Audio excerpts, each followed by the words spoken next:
সিপাহী জনতা ঐক্যবদ্ধভাবে জিয়াউর রহমানকে মুক্ত করে আবার বাংলাদেশকে স্বাধীন করেছে।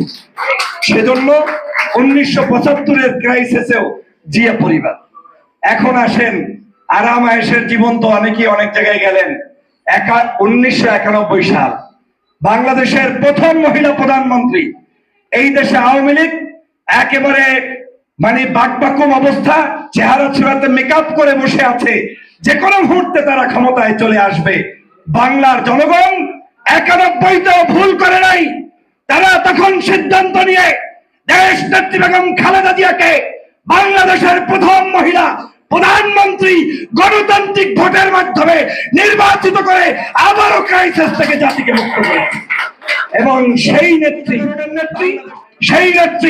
বাংলাদেশের বহুদলীয় গণতন্ত্রের পুনঃপ্রতিষ্ঠান নেত্রী, সেই নেত্রী বাংলাদেশের জিয়াউর রহমানের আদর্শকে উজ্জীবিত করে বাংলার সকল রাজনীতিকে সুযোগ করে দেওয়ার নাম হচ্ছে দেশনেত্রী বেগম খালেদা জিয়া।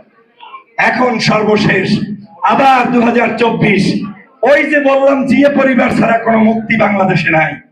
24-এ এসেও যেই লোকটা সামনে আপনার কোনো মার্কেটিং না করে, মানুষের কাছে নেতা না সাজে, নিজের জীবনকে বাজি রেখে পরিবার নিয়ে বিদেশে থেকে তার নেতৃত্ব সামনে ফুটানোর চিন্তা না করে, যিনি এই দেশকে আবার মুক্ত করেছেন, ছাত্র জনতাকে সহযোগিতার আহ্বান করেছেন, নির্লসভাবে কাজ করেছেন, অহংকার মুক্ত ভাবে বাংলাকে আবার স্বাধীন করেছেন, তার নাম জননেতা জনাব তারেক রহমান।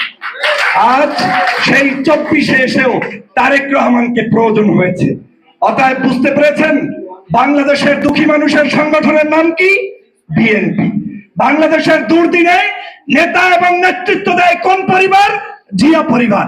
এবং বাংলাদেশে এই দলটা মৃত্যুর আগ পর্যন্ত এই কাজটা করবে। আমার বিশ্বাস জিয়া পরিবার যতদিন থাকবে ততদিন বাংলাদেশের স্বাধীনতা কেউ কেড়ে নিতে পারবে না ইনশাআল্লাহ। অতএব আমাদের কাজ একটাই, যে যাই বলুক ভুল তথ্যে বিভ্রান্ত হবেন না। শহীদ জিয়া পরিবারের সাথে আগেও যেভাবে আপনারা থেকেছেন, আমাদের এখানে আমাদের সম্মানিত প্রধান অতিথি উপস্থিত, নির্বাচনের মাধ্যমে বাংলাদেশে বিএনপি আবারও ক্ষমতায় এসে এদেশের সকল মানুষের ভাগ্যের পরিবর্তন করবে ইনশাআল্লাহ। সেই আশা ব্যক্ত করে আজকের এই জিনাফের উত্তর সমৃদ্ধ কামনা করে এবং প্রধানমন্ত্রীর প্রধান অতিথির কাছে ক্ষমা চেয়ে আমি আমার বক্তব্য শেষ করছি।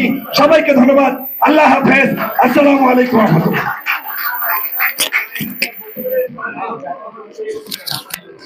প্রতিষ্ঠা বার্ষিক উপলক্ষে আজকের আলোচনা সভার সম্মানিত সভাপতি, জিনাফের সভাপতি জনাব মিয়া মোহাম্মদ আনোয়ার, আজকের প্রধান অতিথি দেশের বরেণ্য রাজনীতিবিদ, দেশের খ্যাতিমান আইনজীবী, আমাদের রাজনৈতিক শিক্ষক জননেতা জনাব অ্যাডভোকেট জয়নুল আবেদীন, বিএনপির ভাইস চেয়ারম্যান, এই সংগঠনের সাধারণ সম্পাদক জনাব কে জামান, অন্যান্য আলোচক মন্ডলী, সঞ্চালক আলতাফ হোসেন সর্দার, সুধী মন্ডলী, আসসালামু আলাইকুম। মাগরিবের নামাজ সময় একেবারেই হয়ে গেছে, প্রধান বক্তব্য রাখবেন। আমি আমার বক্তব্য রাখার কোনো সুযোগ নেই। আমি আপনাদেরকে মনে করে দিতে চাই যে মহান 7 নভেম্বর মহান জাতীয় বিপ্লব,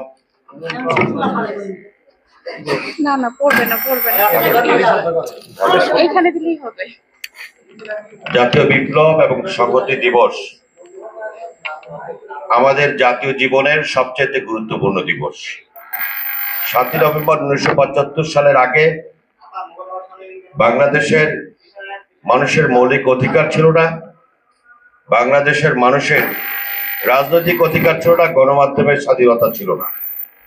অর্থাৎ মহান মুক্তিযুদ্ধের যে আকাঙ্ক্ষা, সেই আকাঙ্ক্ষাকে হত্যা করেছিল মুক্তিযুদ্ধের চেতনার জমিদার আওয়ামী লীগ এবং শেখ মুজিবুর রহমান ক্ষমতায় থেকে মানুষের মৌলিক অধিকার, গণতন্ত্রের স্বাধীনতা এবং গণমাধ্যমের স্বাধীনতা হত্যা করেছিল। 7 নভেম্বরের ঐতিহাসিক সিপাহী জনতার বিপ্লবের মধ্য দিয়ে শহীদ প্রেসিডেন্ট জিয়াউর রহমান ক্ষমতাসীন হয়ে রাষ্ট্র ক্ষমতার দায়িত্ব নিয়ে তিনি মহান মুক্তিযুদ্ধের আকাঙ্ক্ষা বাস্তবায়ন করেছিলেন। মানুষের মৌলিক স্বাধীনতা, মৌলিক অধিকার, গণমাধ্যমের স্বাধীনতা, রাজনীতি করার অধিকার ফিরিয়ে দিয়েছিলেন। সেই জন্য বাংলাদেশের গণতন্ত্রের ইতিহাস যদি রচনা করতে হয় তাহলে 7ই নভেম্বরকে বাদ দিয়ে কেউ বাংলাদেশের ইতিহাস রচনা করতে পারবে না। সেই কারণে 7ই নভেম্বরের চেতনায় যদি আমরা ঐক্যবদ্ধ থাকি তাহলে আগে যেসব ষড়যন্ত্র হয়েছিল সেই ষড়যন্ত্র যেভাবে নস্যাৎ হয়েছে, বর্তমানে যে ষড়যন্ত্র চলছে সেই ষড়যন্ত্র নস্যাৎ হতে বাধ্য। আসুন 7ই নভেম্বরের চেতনায় ঐক্যবদ্ধ হয়ে আমরা সকলে বাংলাদেশ জাতীয়তাবাদী দল এবং জাতীয়তাবাদী রাজনীতিকে শহীদ প্রেসিডেন্ট জিয়াউর রহমানের চেতনায়, আদর্শের চেতনায় উদ্বুদ্ধ হয়ে আমরা জাতীয়তাবাদী শক্তি ঐক্যবদ্ধ হয়ে সকল ষড়যন্ত্রের মোকাবেলা আমরা আমাদের ভূমিকা ভবিষ্যতে অব্যাহত রাখবো এই আশাবাদ ব্যক্ত করে আমি জিয়া নাগরিক ফোরামকে ধন্যবাদ জানিয়ে আমার সভাপতি মিয়া মোহাম্মদ আনোয়ার ভাই, এই বৃদ্ধ বয়সেও আজকে এই সংগঠনটা ধরে রেখেছেন।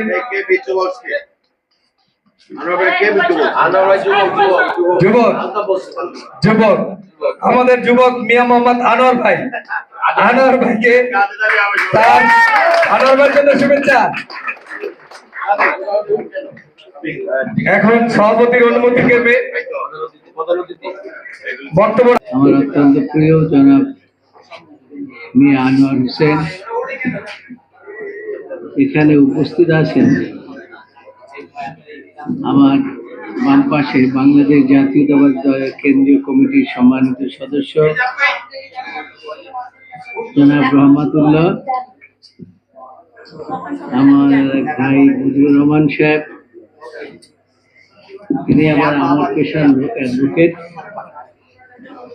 আর উপস্থিত আছেন জিনাপের সেক্রেটারি জনাব কে জামাল, অন্যান্য নেতৃবৃন্দ, সামনে উপস্থিত সম্মানিত সুধীবৃন্দ, আসসালামু আলাইকুম। আমি প্রথমেই ক্ষমা চেয়ে নিচ্ছি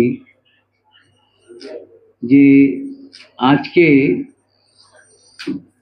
এতগুলো রাজনৈতিক মামলা আমার কাছে এসে পড়েছে, এগুলো শেষ না করে কোর্টকেও আমি অনেক সময় বসিয়ে রেখে তারপরে আমাকে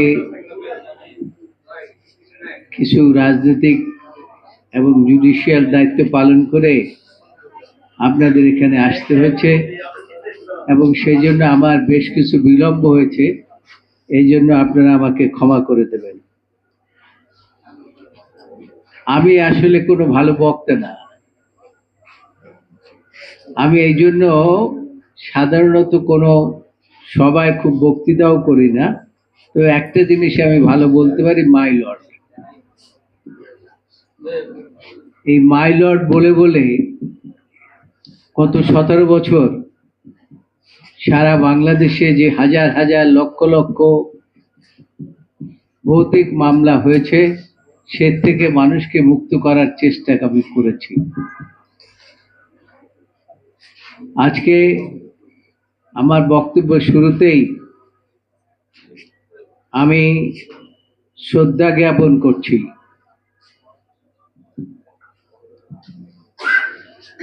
বাংলাদেশের গণমানুষের নেতা এবং এই জাতীয়তাবাদ এবং এই দল, বাংলাদেশ জাতীয়তাবাদী দল যিনি সৃষ্টি করে গেছেন, যিনি স্বাধীনতা ঘোষণা দিয়ে গেছেন এবং স্বাধীনতার ঘোষণাই দেননি, তিনি নিজে যুদ্ধ করে বাংলাদেশকে স্বাধীন করেছেন।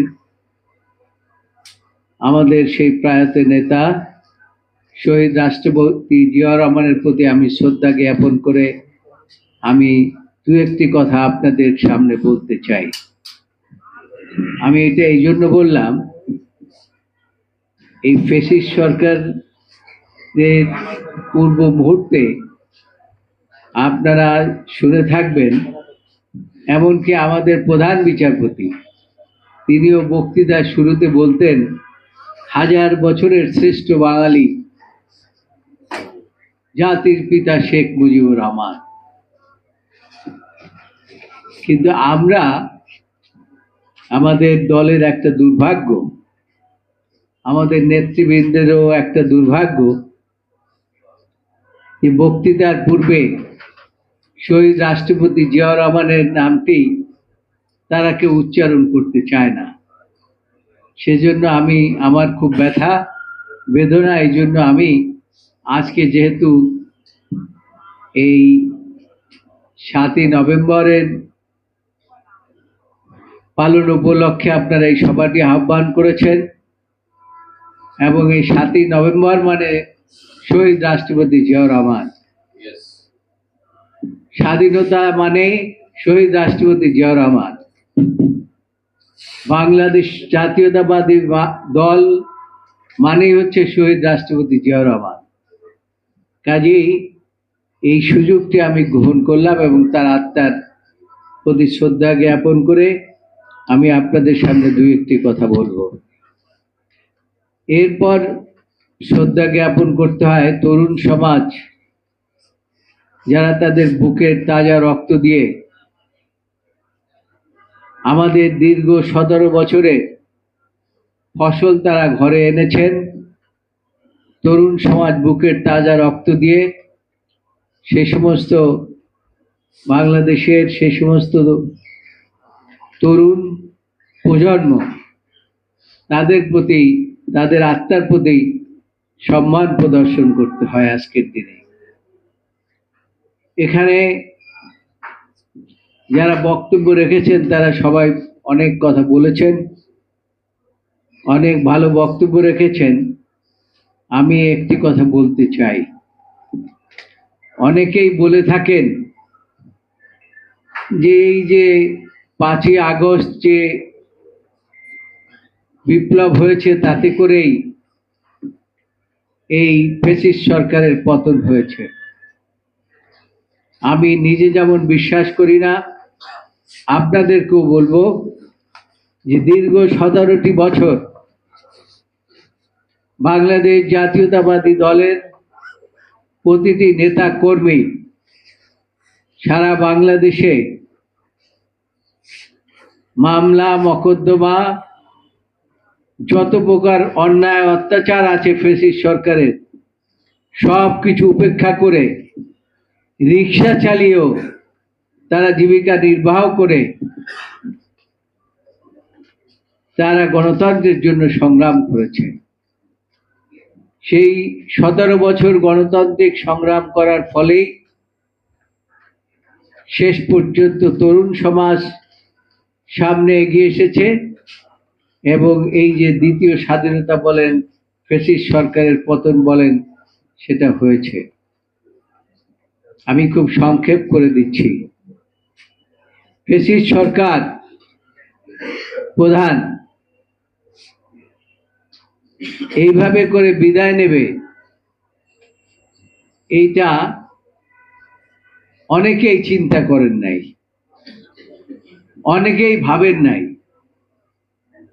তারা বলতেন যে কি তাদের একটা ভীষণ 41 তারা দিয়েছিল।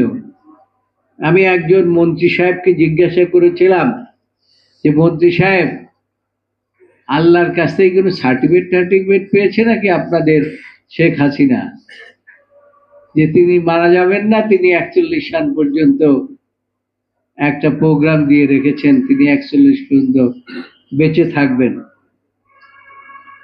মন্ত্রী সাহেব বললেন, এর আগে তো আমরা কোনো অবস্থাতেই ক্ষমতা ছাড়বো না। তাই আমি বলছি, ক্ষমতা কেউ চিরদিন ধরে রাখতে পারে না। তো শেষ পর্যন্ত যেটা হয়েছে আমরা সকলেই জানি, গণভবনের ইটও মানুষ খুলে নিয়ে গিয়েছে। এর কারণটা কি? এর কারণ হচ্ছে এই দেশের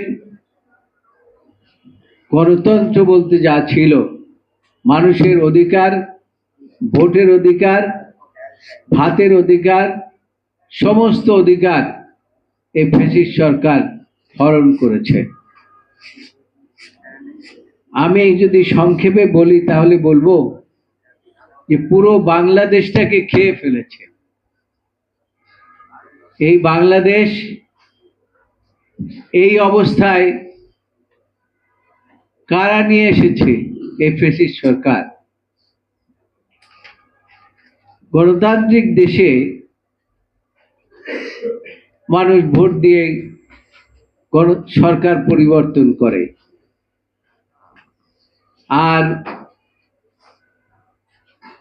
সেটাকে বলে ওয়েলফেয়ার স্টেট। আর যারা স্বৈরাচার তারা জনগণের আন্দোলনের মাধ্যমে বিদায় নেয়। আইয়ুব খান, ইয়াহিয়া খান, তারপরে হুসাইন মোহাম্মদ ইরশাদ এটার জ্বলন্ত প্রমাণ। কিন্তু যারা ফ্যাসিস্ট তারা কিন্তু স্বাভাবিকভাবে যায় না, তারা অস্বাভাবিকভাবে যায়। শেখ হাসিনা কি স্বাভাবিকভাবে গিয়েছে? তিনি অস্বাভাবিকভাবে গিয়েছেন। তিনি ভেবেছিলেন, আর মাঝে মাঝে বলতেন এই জিয়াউর রহমানের কবরটা এখান থেকে সরিয়ে ফেলতে হবে। আল্লাহ বলেছে যে কার কবর কে সরায়। 1 টাকা দিয়ে এর আগে ওই গণভবনটা কিনেছিলেন, যে এই গণভবন আর কোনোদিন ছাড়বেন না, পৈতৃক সম্পত্তি। আমি আজকে একটা কথা বলতে চাই, আমি লেখা সংবিধান থেকে আরম্ভ করে এই পর্যন্ত 190টি দেশের সংবিধান রিসার্চ করে দেখেছি। বাংলাদেশের সংবিধান, লিখিত সংবিধান,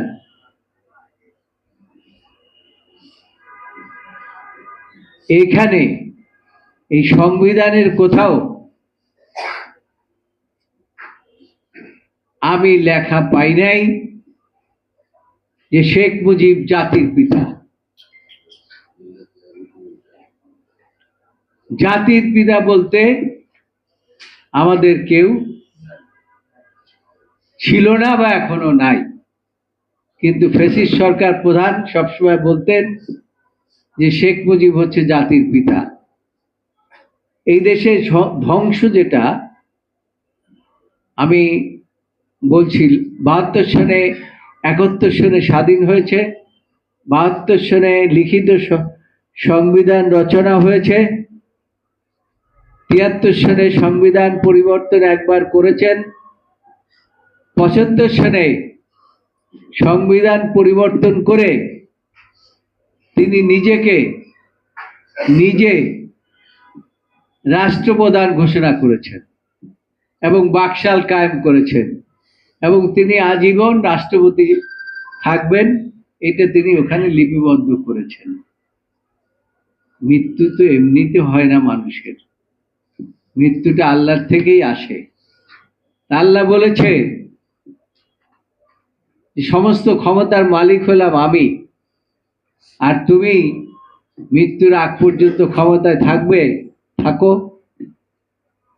তার সেই মৃত্যু কিন্তু স্বাভাবিক হয় নাই, অস্বাভাবিকভাবে হয়েছে। তো সেজন্য আমি আজকে আপনাদেরকে বলতে চাই যে বর্তমান সরকার, ফ্যাসিস্ট সরকার পতনের পরে জনগণের ইচ্ছার উপরে তারা প্রতিষ্ঠিত হয়েছেন। তাদের দায়িত্ব হলো যে এই 17 বছর ফ্যাসিস্ট সরকারের বিরুদ্ধে যে আন্দোলন আমরা করেছি, সেটা গণতন্ত্রের জন্য আন্দোলন করেছি। এই দেশ ধ্বংস করে ফেলেছিলেন, এই ধ্বংসের হাত থেকে দেশকে রক্ষা করার জন্য আমরা আন্দোলন করেছি। তাই বর্তমান সরকারের প্রথম এবং প্রধান দায়িত্ব হচ্ছে দেশে একটা সুষ্ঠু এবং নিরপেক্ষ নির্বাচনের ব্যবস্থা করা, এবং এই ধ্বংস যে করেছে, অর্থনীতি ধ্বংস করেছে, সিন্ডিকেট তৈরি করে বাজার ধ্বংস করেছে, ব্যাংক ধ্বংস করেছে, বীমা ধ্বংস করেছে, এগুলো সংস্কার করার দায়িত্ব তাদের রয়েছে। কিন্তু প্রথম এবং প্রধান কাজ হচ্ছে জনগণের অধিকারকে জনগণের কাছে ফিরিয়ে দেওয়া। সেজন্য আমরা বলি যে আমরা যথেষ্ট সময় এই বৈষম্য বিরোধী সরকারকে আমরা দিতে চাই, কিন্তু তার অর্থ এই নয় যে তারা আজীবনকাল ক্ষমতায় বসে থাকবেন। সেজন্য আমাদের দাবি হচ্ছে যে অন্তত একটা রোড ম্যাপ তৈরি করুন, কিভাবে কি অবস্থায় এই জনগণের ভোটের অধিকার তাদেরকে আপনারা ফিরিয়ে দিতে পারেন। এটা হচ্ছে আমাদের বাংলাদেশ জাতীয়তাবাদী দলের দাবি বর্তমান সরকারের কাছে। দ্বিতীয় কথা হচ্ছে বিচার বিভাগ। এই ফ্যাসিস্ট সরকার সবচাইতে ব্যবহার করেছে বিচার বিভাগকে। এই বিচার বিভাগকে যদি সংস্কার করা না হয় তাহলে দেশে আইনের শাসন, মানবাধিকার, গণতন্ত্র কোনোটাই হবে না। একটা দেশে বিচার ব্যবস্থা যদি ধ্বংস হয়ে যায়, এই কারণেই শেখ হাসিনা সরকার, ফ্যাসিস্ট সরকাররা বিচার বিভাগকে ধ্বংস করে ফেলেছে। যদি বিচার বিভাগকে ধ্বংস করা যায় তাহলে দেশের সব কিছু ধ্বংস করা যায়। এই জন্য বর্তমান সরকারের দায়িত্ব হচ্ছে এই বিচার বিভাগকে স্বাধীনভাবে চলতে দেয়া, যাতে করে বিচার বিভাগ যেভাবে ধ্বংস করেছে সেখান থেকে স্বাধীনভাবে তারা তাদের দায়িত্ব পালন করতে পারে। একজনে প্রশ্ন করেছেন, একটু আগে আমি শুনলাম, তারেক রহমান এবং ইউনূসের মকদ্দমা সম্বন্ধে বলেছেন। আমি এই সম্বন্ধে পরে বলছি, তার আগে বলছি যে বিচার বিভাগ এমন ভাবে ব্যবহার করেছে, আপনারা জানেন যে আমাদের নেত্রী বেগম খালেদা জিয়া তার বিরুদ্ধে রাজনৈতিক উদ্দেশ্য প্রণোদিতভাবে 37টি মামলা দিয়েছে। এই 37টি মামলার মধ্যে অতি দ্রুততম সময়ে 2টি মামলায় তাকে সাজা দিয়েছেন।